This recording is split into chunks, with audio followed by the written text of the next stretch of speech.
Tentu penetapan tersangka terhadap saudara SI berdasarkan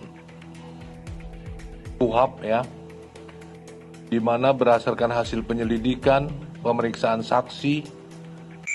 Halo, what's up gengs, welcome to my channel.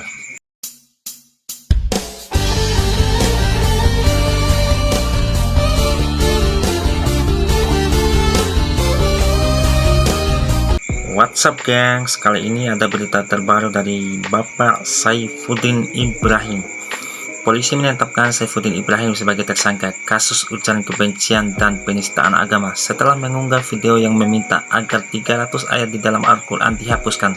Kepala Biro Humas Polri Brigjen Ahmad Ramadan dalam keterangan persnya Rabu 30 Maret 2022 mengumumkan penetapan tersangka Saifuddin Ibrahim. Ada 3 laporan yang diterima polisi yakni pada tanggal 18 dan tanggal 22 Maret 2022. Penyidik juga memeriksa 13 orang yang terdiri dari 9 saksi dan 4 saksi ahli yang terdiri dari ahli bahasa, ahli agama Islam, ahli ITE, dan ahli pidana.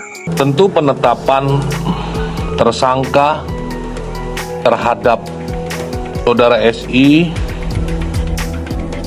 berdasarkan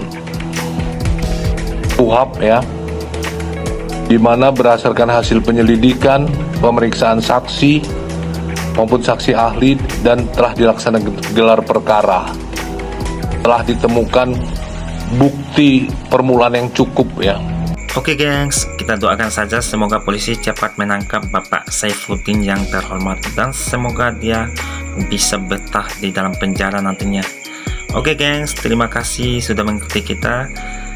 Sekian dan terima kasih banyak. Wassalamualaikum warahmatullahi wabarakatuh.